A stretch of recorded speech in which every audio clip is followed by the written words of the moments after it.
I think most Guild Wars 2 players, consciously or unconsciously, have realized at this point that this is a very difficult game to both design and balance for. Not only are there tons of weapons, gear prefixes, runes, relics, specializations, and elite specializations, but the game also needs to be designed in such a way that accommodates every elite specialization within that system in 4 different game modes: open world PvE, instanced PvE, structured PvP, and world versus world. Not to mention the variety of contexts and roles that exist within each of these game modes. That's a huge design undertaking.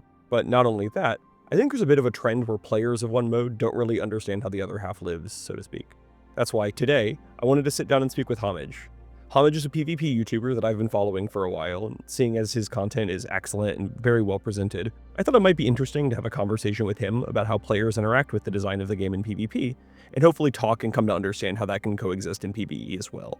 What things make a spec interesting in both modes, what things to be wary of, and how we as players can understand the way the game is made a bit more thoroughly. I also want to apologize, there might be some audio issues in the recording. I did do my best to resolve all of them, but this is my first time doing a video like this, so I'm still learning how best to present these things. And the footage in the background is my best attempt at playing PvP for the first time in like 2 years since I grinded out Ascension, so my play is very rusty. But hopefully it's enough for a second monitor kind of video, and either way, I hope you enjoy our conversation. So up top, what's your name and what's your background in Guild Wars 2 PvP? Well, I go by Homage on the internet, I guess, and I've been playing PvP probably for about 4 or 5 years, not as long as top players, and yeah, I make videos on YouTube about it. I'm not the best. I've only, like, my kind of crowning achievements or whatever is like in top 100 a couple seasons. So Baron of the Arena and a couple tournament wins, nothing sweaty, nothing like monthlies, but daily tournaments and things like that. But yeah, so that's kind of me. Nice. Nothing super sweaty, but Yeah, that's awesome. always trying to have a good time. Absolutely. What build do you main? And what drew you to that build or that profession, or what drew you there? For me, I am definitely a Power Herald main and Power Herald enjoyer. I was definitely I don't know if radicalize is the right word, but when I first started playing the game, I joined dual servers and I saw basically Power Heralds dueling strength spellbreakers. That was kind of all the rage when I was first sort of coming up in this game. And it looked so cool and it looked so skillful, and the stow cancels and the about faces and all the stuff that was involved in those duels, I just fell in love with it. And so ever since, I've just been loving Power Herald. Yeah, that's awesome. Revenant's such a cool class in PvP. The energy gives it so much texture in a way that's like very unique to PvP specifically. So that's awesome. Yeah. I feel like because you have an opportunity cost of the energy spending on top of the opportunity cost of cooldowns being spent, you get cooler skills because of it. Oh, for sure. And so all the rev skills just feel awesome to use. Well, outside of Power Herald, what draws you to the builds that you play? Like, is there a through line on the kinds of things that you tend to enjoy? Yeah, I gotta say, I typically prefer power builds over condi builds. I find that the kind of instant feedback of a good burst is very rewarding, and I like the feeling of that. I typically like builds that have a higher damage potential rather than, bunker tanky builds, just generally. And I typically like things that have some sort of movement or mobility and some sort of like a higher skill ceiling. I like stuff that looks and feels impressive to play. I get that for sure. That's always a good feeling when you do something and you get to pop off over it and be like, that was the coolest thing I've ever done. It's nice when something lends itself to that. Yeah, absolutely. Well, outside of PvP, do you have much experience playing PvE? Do you spend a lot of time in it? Just a little bit? What's your experience there? I think I'm going to surprise a lot of people by saying I actually used to lead a raiding guild, and I even have done a pretty good chunk of raid speedrunning. Oh, wow. I've cleared every raid in the game, every challenge mode on pretty much every role. I used to be able to bench Power Vindicator and Condition Renegade both over 40k. I think I had Vindy at 42 and Renegade at like 41.5. Nice. That's awesome. I've got old logs somewhere way back in the hard drive, but I kind of quit raiding and focused mostly on PvP and World v World because I found those more fun. Yeah, for sure. I get that. And so I do have a lot of experience, but I just don't. I'm not really. I'm retired now. I'm retired. Heart's not in it anymore. That's right. Well, I wanna focus the discussion up front on some thoughts on PvP design. I think that we get a lot of that from ArenaNet's perspective, since the development team looks like it has a lot of experienced PvP and World v World players. But I want to hear it from the player side. Are there any specializations that you consider like standout designs in PvP, and which ones, and why do you feel that way about them? I feel like the PvP Hall of Fame is probably like Power Herald, Hollowsmith. Hollowsmith is just goated design-wise. I gotta put Spellbreaker on there. I know I'm gonna catch some flack, but I think that's just like a quintessential PvP spec. I think that is just too damn cool. I gotta put Weaver up there as well. I feel like they really popped off with Weaver. And I think controversially, I think I gotta put Chrono Oh, on interesting. there as well. I think that Chrono is really cool. I like when Chrono's good, either in its support form or its DPS form. And I think Chrono's one of the better design specs. It's got counterplay, it's got things it's strong versus, it's got things it's weak versus, and sadly it's not the best right now, but I like when it's good. So Feels like Chrono's always always a spec that's just an inch away from just a single change away from being what it needs to be at any given moment. exactly, yeah. It's got a lot of tools. Mesmer in general tends to, in every mode. That class is very flush with tools. Those are kind of my goats, yeah. Oh, I gotta put Harbinger on there too, Ooh. honestly. I do really like Harbinger. I think that was a good design for PvP. Interesting. Not, I feel like not a lot of EOD specs were kind of like bangers for PvP, but I gotta put Harb on that list for sure. I wanna get back to this later a little bit, because Harbinger's an interesting spec in PvE as well, but I think it's got a bit less of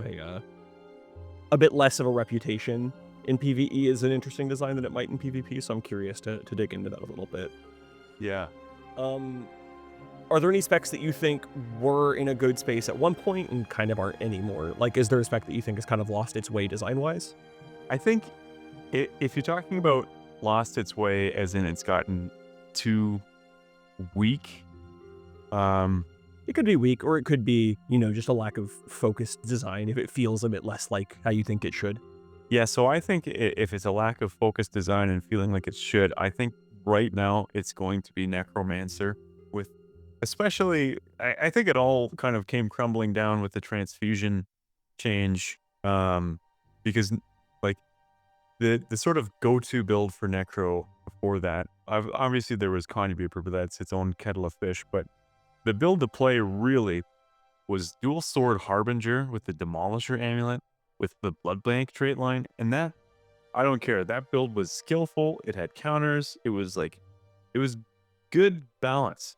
And the cool thing about that version of Harbinger being in the meta was that it actually gave Spellbreaker a place, because Spellbreaker is good against Harbinger. But now with the staff, it's just, yeah, Necros play Scourge, and when you're on Harbinger, then you're just placing infinite AoEs that all look the same and all do the same thing, and it's just, yeah, it's not my cup of tea, thanks. That's very fair. I'm gonna actually jump ahead in the questions that I prepared, this feels like a good jumping off point. But Yeah, for sure. PvE players tend to see some specs, or some traits, I suppose, in this instance, as a design more for PvP. I know historically Deadeye, Harbinger, Untamed, Catalyst, Spellbreaker, Woolbender, any number of others have been seen as PvP specs. We talked about this briefly earlier with Necromancer and Transfusion, but are there other specs or traits or designs that you see as PvE focused that are having a negative impact on PvP? And for those, do you see anything shared between the problem places that you notice? Absolutely. Well, we already talked about Scourge. I feel like that's been talked to death at least in the PvP community.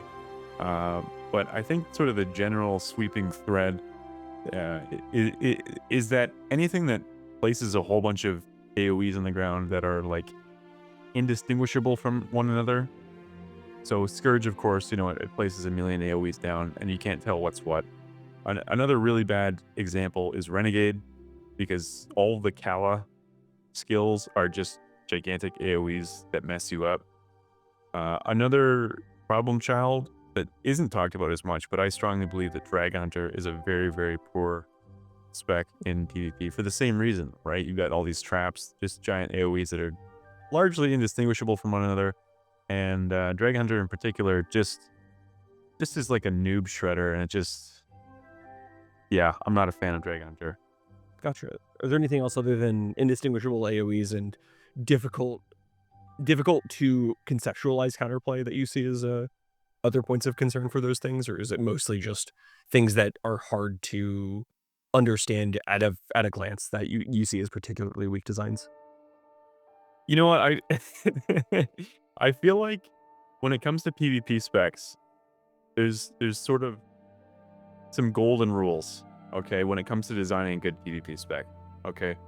So, first of all, don't give anything...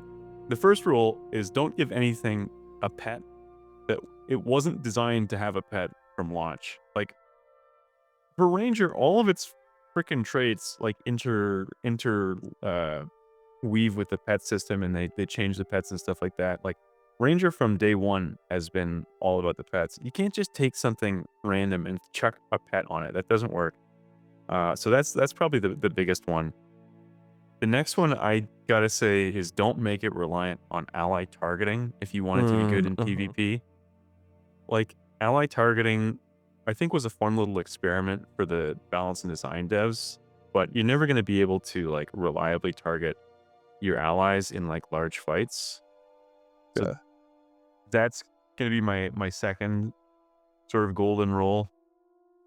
I'd say also don't give anything second health bar that wasn't designed from launch. I just heard Spectre and then Spectre again. Yeah, you did. But like the same thing, right? Necro has been designed with the second health bar since the beginning, right? You can't just take that and slap it on something else. That's just not, doesn't work. Gotcha. Interesting. Oh, I was gonna say that in the last sort of golden rule, and I think I'm gonna get cooked for this a little bit because this one's gonna be controversial, is I think that they need to not give anything a special dodge. I think Daredevil's fine because Daredevil's fine when it takes dash. When it takes bound, it breaks the game, right?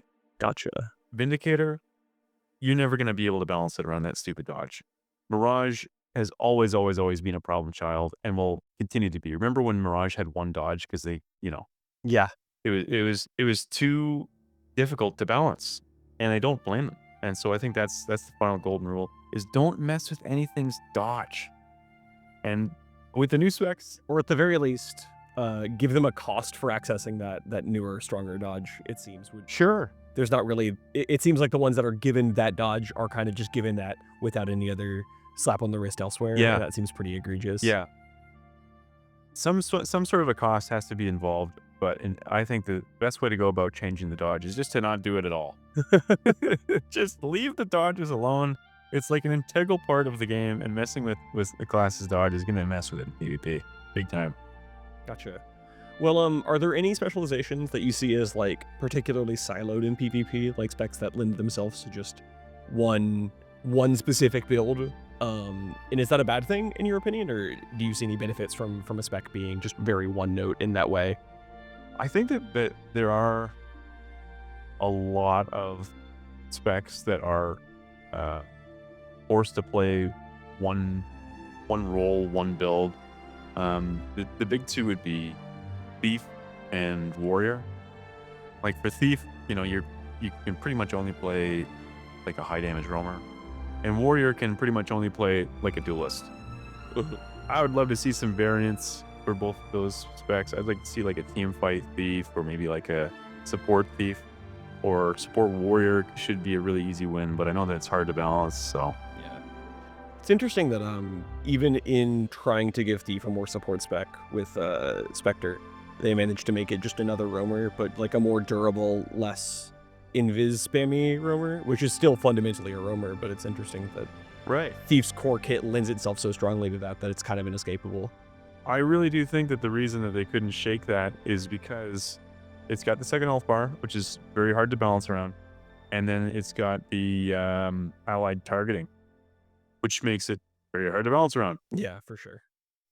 Ally targeting is particularly interesting because I've heard similar sentiments from PvE players, and I think louder sentiments in the sense that like in a team fight or in a like a 2v1 or a 2v2 in PvP, there's only so many targets that you need to lock onto. But Right. imagine playing a Spectre in you know a raid encounter, or God forbid in World v World, and trying to lock onto the one target you need to be aiming at with the ally targeting. Yeah, absolutely. It's impossible, or feels impossible. I'm sure some people can do it. I can't. Yeah, I even as a Spectre player, there's a reason why I don't spend a ton of time on Heal Spectre. Definitely. It's a lot to process. Yeah, yeah. Because Spectres in PvP, they can beam their teammates for a little while, but like really their priority is just being a roamer. They're not really thought of as a support. Yeah, for sure. Same way as you'd see like a Tempest or a Guardian, things of that line. Well, getting more into the elite spec design stuff in a more narrow sense, do you think that there's such a thing as like a minimum viable spec? Like, if a spec didn't have alternate traits to take, what are the things that you think it might need to succeed in a macro level? Like, if a new elite specialization comes along, what could it provide to a class to be successful as a PvP design? So I think if you follow my 4 golden rules, and then you give it Condi Cleanse and you give it mobility, you'll have a winner. Anything else is bonus. And also, I presume something to distinguish itself from, the core of the class, so that way it stands out rather than just being the core with its own unique flavor of Condi Cleanse and mobility. Well, I think that, I mean, well, what distinguishes Willbender from core, right? It's mobility, really. It is mobility for sure, but it's also the active management of virtues rather than passively engaging with them, like having to juggle the value of keeping your virtue stances live at any given time if you want to have all 3 of them active for a big burst, or do you want to space them out for a bit more sustained over a fight. Things like that, I think, Yeah, make it true. unique from Guardian outside of just having Vanguard tactics helping your defenses and new virtues getting you ability. Yeah, I think though, if we're talking like what is kind of the minimum for like a good PvP build, I think if you can check those boxes as well, breaking as few rules as possible, then you'll have a good one. For sure. Well, going back to Vanguard tactics in particular, actually, are there traits that you think are super defining for individual builds in PvP? Because like Vanguard tactics is a very, very important trait for Willbender in the mode, and it's a lot of what informs the way the build plays and what traits it takes and how it interacts with its other skills. Do you see any other things in that general space that you think are interesting or strong design? Definitely. I mean, well, the kind of overperformers of the month right now have been Transfusion on Necro and Dune Cloak on Mirage. Mhm. They've kind of been propping both builds up. I don't know if you would call them good designs. If you're asking for good designs, I wouldn't put them on the list necessarily. For sure. Are there any that you see as healthy examples of that sort of paradigm where it's like one trait sort of props up the core fantasy of the build or the mechanics that it's trying to leverage or things like that? Sure, yeah, I really like the Rising Momentum trait on Herald, which is the one that Mhm. gives you mobility based off of how many facets you have active. Because I think that's a really clever design because first of all, like you are being essentially what you get a payoff for managing your energy and your facets, right? Which is good. Like you're rewarding the player for being good at the spec. And what is their reward? What is the payoff? It's mobility. And like mobility is like the best feeling thing in this game, really. Yeah. Like, that kind of gets the dopamine flowing. Why does every little people NG in open world take rocket boots? Because it's hilarious and fun, right? Like Yeah, for sure. that's Yeah, mobility just feels and great. you can't tell them they're wrong. No, I absolutely agree. Again, you're speaking to arguably the Willbender player of all Yeah, time. yeah. Believe me, I get it. Mobility feels fantastic. That's I couldn't agree more. Simple specs tend to seem more successful in PvP and exciting players mechanically, more so than they do in PvE. What do those build-defining traits for those specs in PvE, like Restorative Virtues on Willbender, Maleficent 7 on Deadeye, Jagged Mind on Virtuoso, Lush Forest on Bladesworn, Infinite Horizon on Mesmer, do in the context of PvP? And do you think that specs can or should make room for those traits if they need the additional texture in PvE to stand out from their parent core class? There's definitely a cost, because if you have a trait that is integral to the build, like rising momentum on Herald, for instance, it limits the potential build craft. Like anytime somebody takes a Herald build that doesn't have rising momentum, I'm like, okay, first of all, we got to fix that. First and foremost, this is wrong. And it would be, so it's hard to say, like, should they make something so strong and so powerful just inherent to the spec? It's like, I don't know. It's a really tough call to make. I feel like in PvP, you have a little bit of a advantage when it comes to simpler stuff, because like in PvE, with love and respect PvE players, you're doing the same thing over and over and over again. So you kind of need something to switch it up. But PvP, you're always fighting something different, and so it stays a little fresher. Yeah, I think that's reasonable.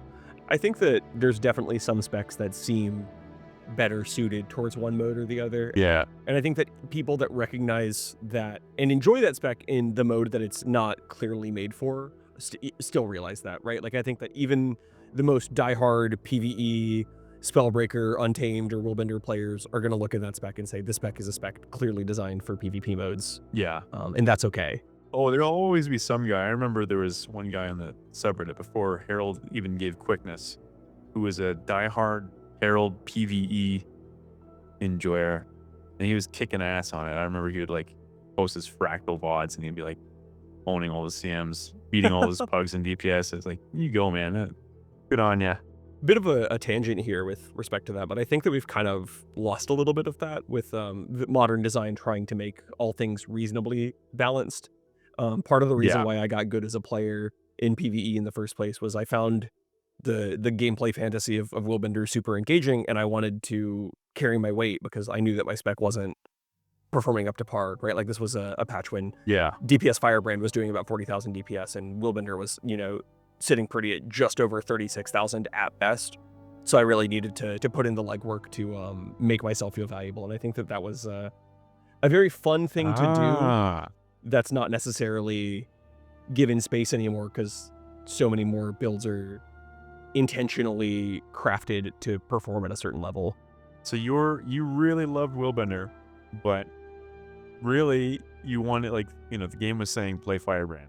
Yeah. But you didn't want to play Firebrand, so you decided to become the best Willbender you could, to prove them wrong. Not even necessarily to prove them wrong, just to make my presence valuable. I didn't want to hold people back because my tastes were, averse to whatever the meta was telling me to do necessarily. Yeah. Like, I was a Revenant player long before I ever touched Guardian. I didn't put an hour, I didn't even have a Guardian prior to Willbender coming out, and I thought the spec was so interesting that I just really wanted to dig my teeth into it. And cool. I think it's really fun when there's not necessarily wrong ways to play, but less optimal ones deliberately that become puzzles for some players. I think that there's space for that, and I think it's really interesting. But that's a bit of a tangent. I don't think that it's necessarily strictly upside to have something just sort of languishing like that. It was just fun for me in particular, and there's a subset of players that enjoy that. Yeah, you would love Pseudo. I don't know if you know Pseudo Alias. I think I do. The name sounds familiar for sure. He's decided to eternally torture himself by being a Bladesworn main. Oh, I think I've seen him around on the subreddit. Yeah. And get this, he plays on controller. That's so funny. I don't know if you saw this or if you kept up with the PvE state of the beta, but I think it was Black, who's a Snowcrows contributor, does some benchmarks and stuff, benched Pistol Warhorn Condition Evoker on controller. And that build looked like a nightmare to play on a keyboard, and I do not envy that person one bit. Yeah, the controller chads they're dedicated, man. They really are. I got a few of them in my Discord. Got people, breaking top 100, getting Baron of the Arena, playing on a Steam Deck. I don't know any Steam Deck guys. That'd be a new one for me, but that'd be kind of sick. Well, jumping off of the evoker point, actually, let's talk about the beta a little bit. PvE players in general seemed pretty impressed by Galeshot and Troubadour, and Amalgam as well, and let down a bit by Conduit and Paragon. Which specs were you impressed by? Which did you feel like were letdowns? Were there ones that you thought were really close? What were your thoughts on the beta overall? I think that the winners were Gale Shot. Amalgam was peak. It was too overpowered, but like detaching the utilities from the tool belt, like, oh, that's such a good NG cook. Amalgam is the goat. Amalgam is really cool.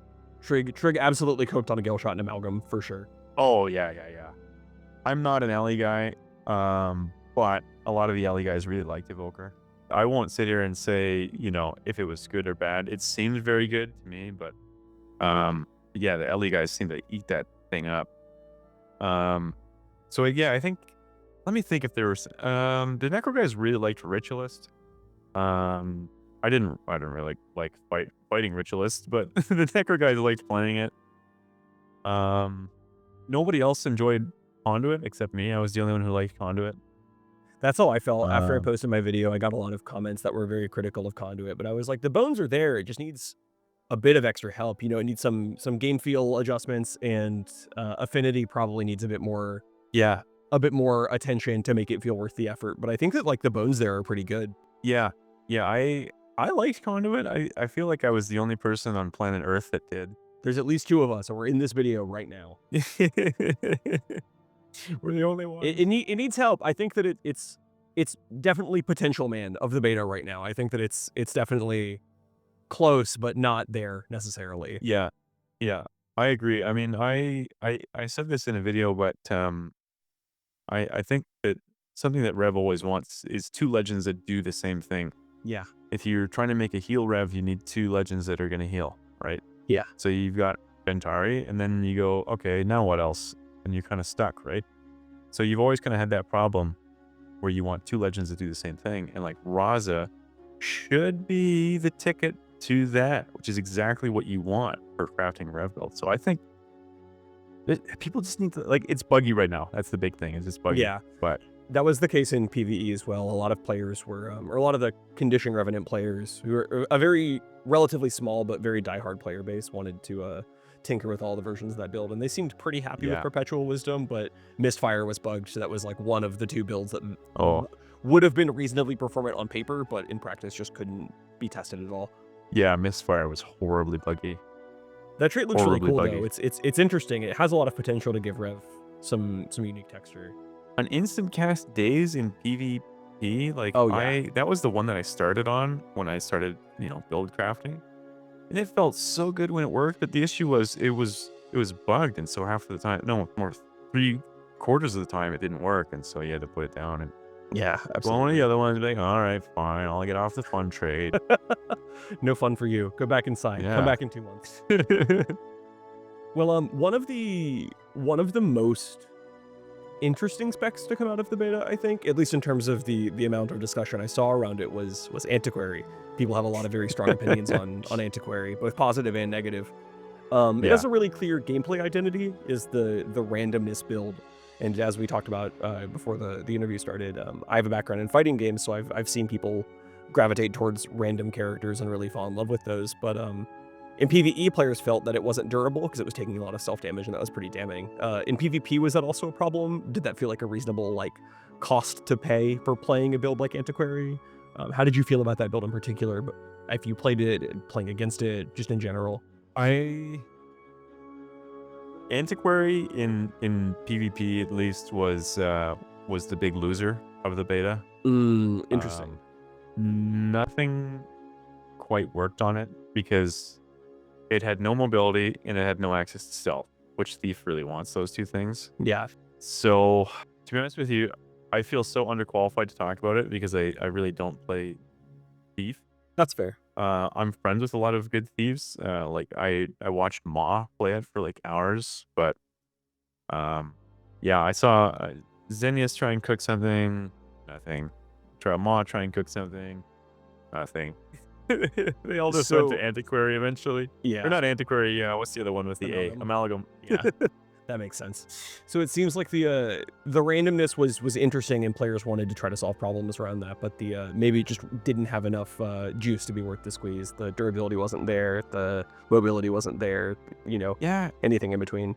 Nobody even got to the randomness. It was just like, we're stuck at square one because we don't have access to stealth and we don't have access to mobility.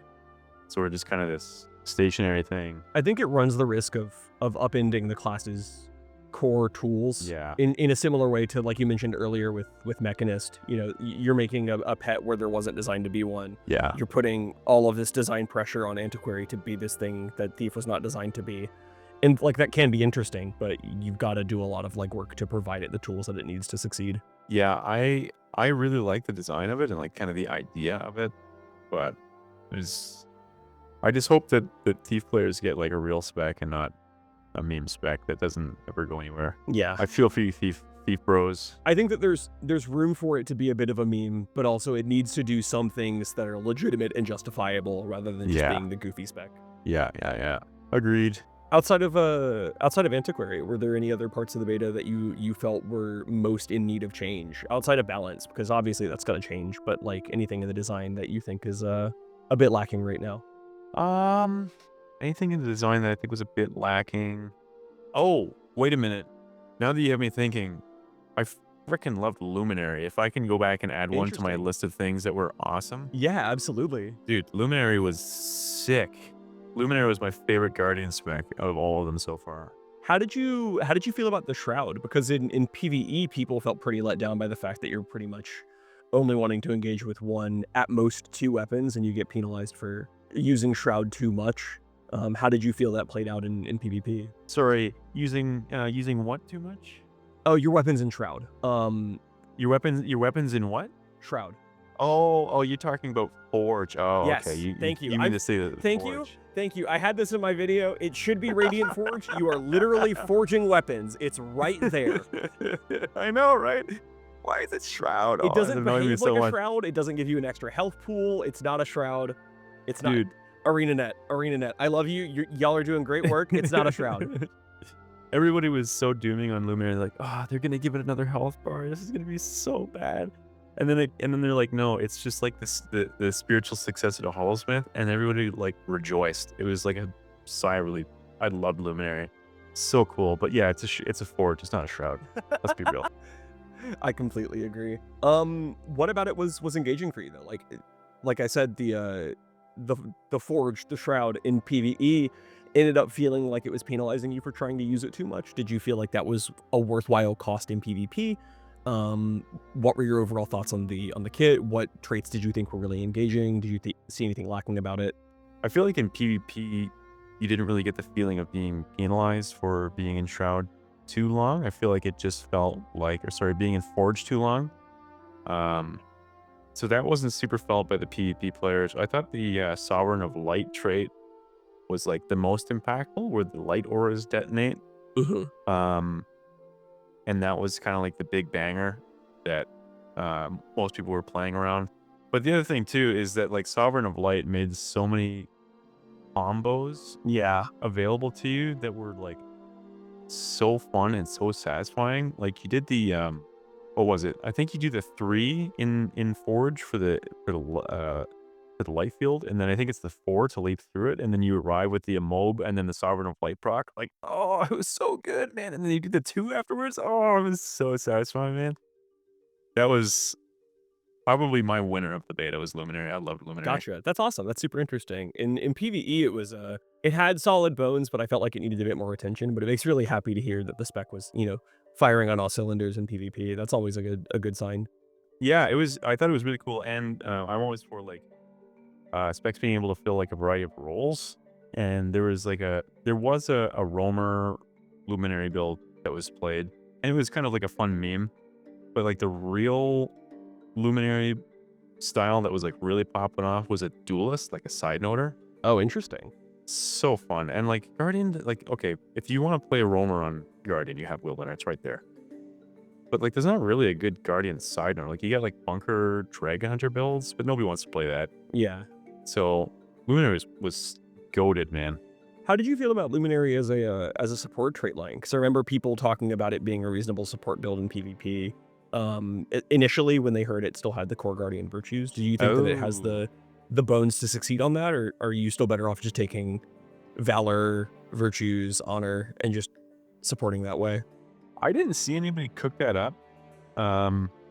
I feel like it could work. I feel like it could work, but I'm honestly of the opinion like I would rather make Firebrand the Guardian support.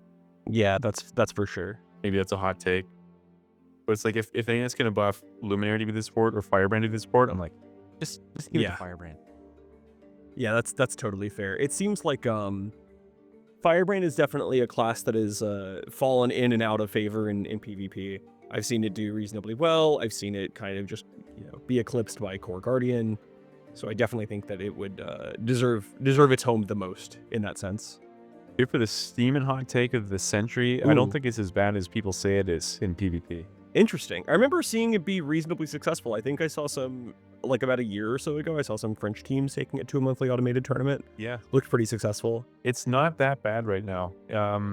In the game of Conquest, Tempest is better, Mm-hmm. but it's not that far behind. And anytime we deviate from Conquest, like if the season goes to 2-2-3v3 or it goes to push, like Firebrand's ready to rock, man. Firebrand's just as good, if not better in some scenarios.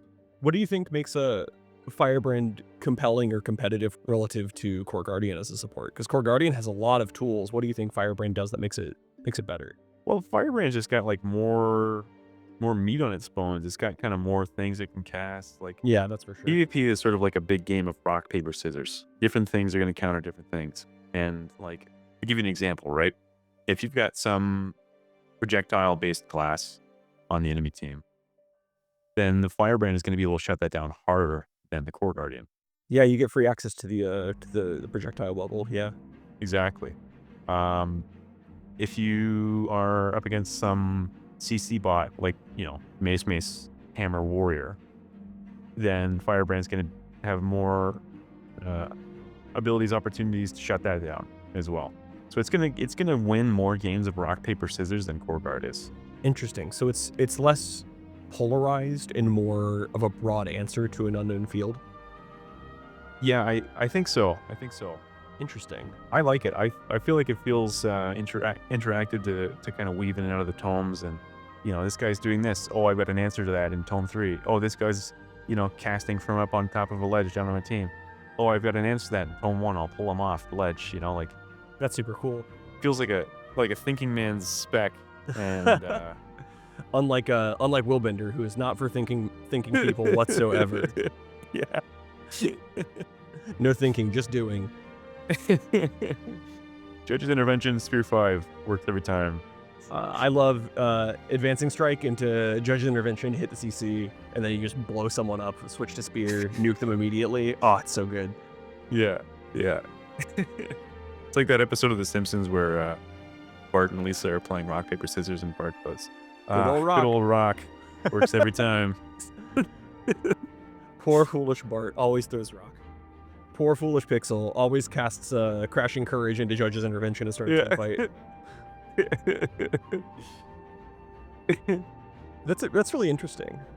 It's cool that there's value in both Core Guardian and Firebrand as support builds, and they have different strengths. What do you think core classes need to compete in a PvP setting?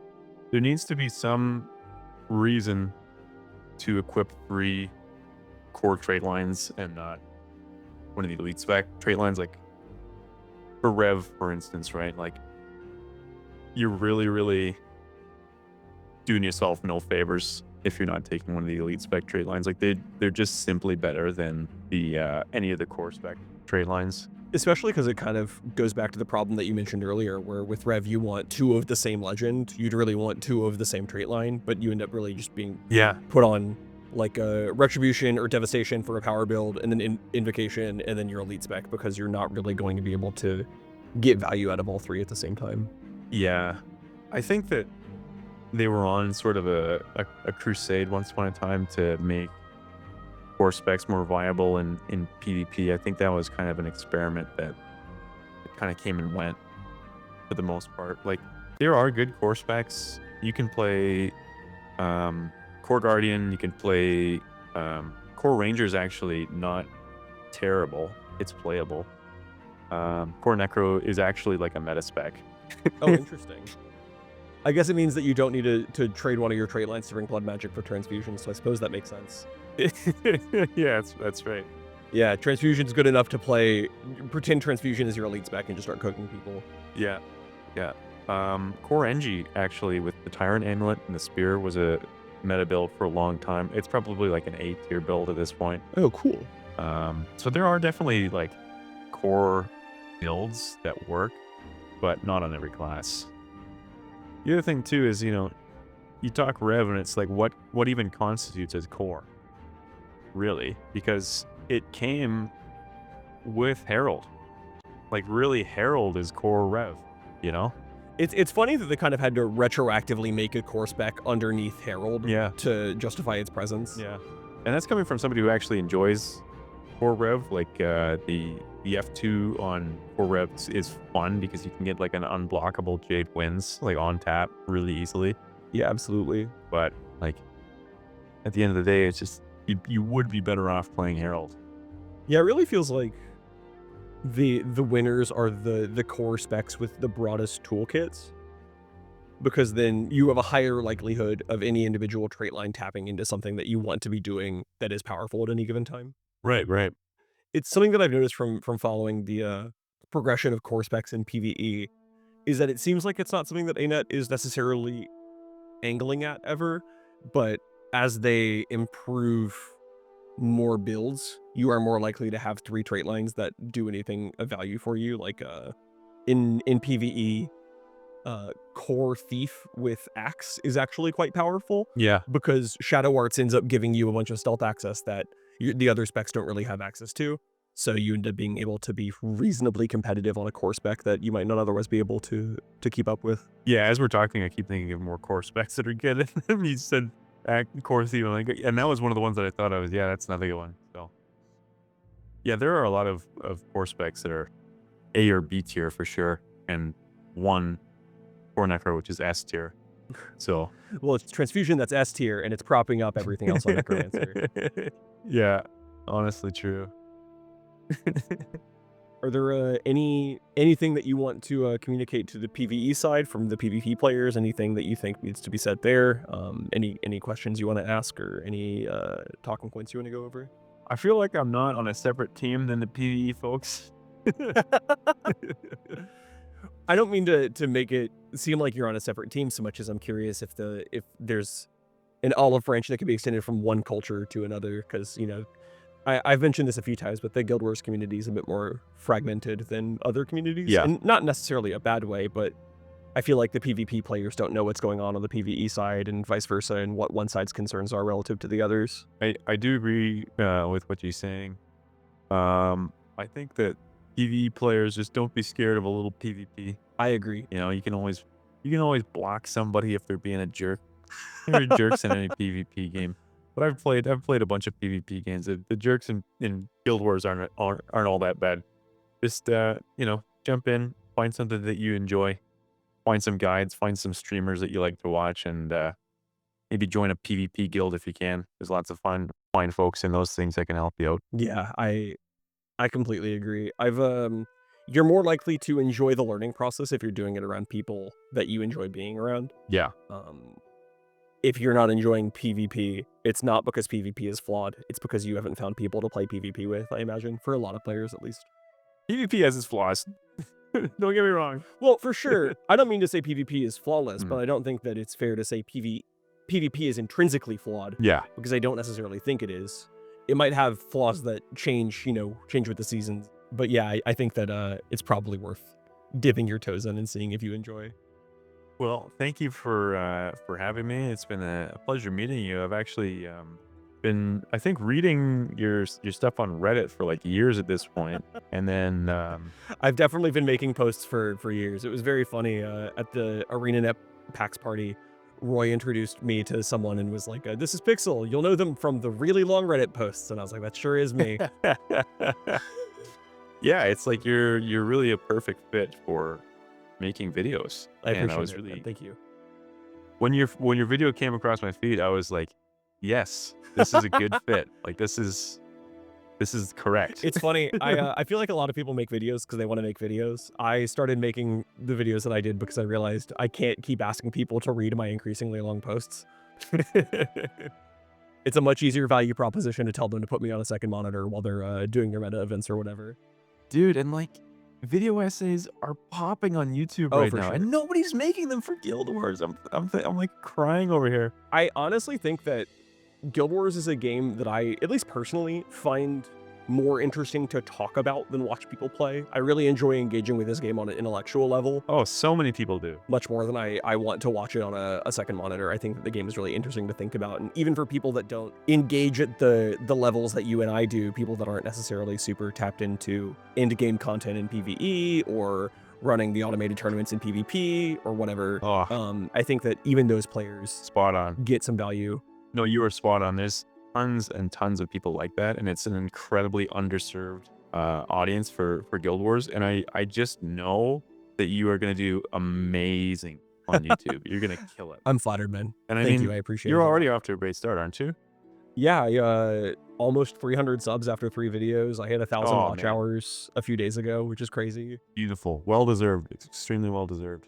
I really appreciate it. And let me throw some of the love back your way. For any of the PvE players that are curious or interested in PvP, Homage is making some of the best videos in the business. I can't recommend it enough. I think I stumbled across one of your videos on Reddit a long time ago. And Oh, I really? started following you, and I was like, this guy, very, very, well-spoken, talks about this game in a level-headed way, in a way that I think that people don't tend to expect from PvP just because of the reputation of like toxic PvP players and whatnot. So it was True. definitely a breath of fresh air, and I 100% think that people should go give you some love and attention. You're a far bigger channel than me, so I don't know how much love I'm going to throw your way, but it's for anyone that I can send your way, I can guarantee you won't be disappointed. Appreciate it. Yeah, What I absolutely. gather from that is PvP players stink, and it's true. You guys stink. You heard it here first. It wasn't for me. I didn't say it. That was all him. But yeah, thank you so All much. right, This man. was a good time. Yeah, absolute pleasure, dude.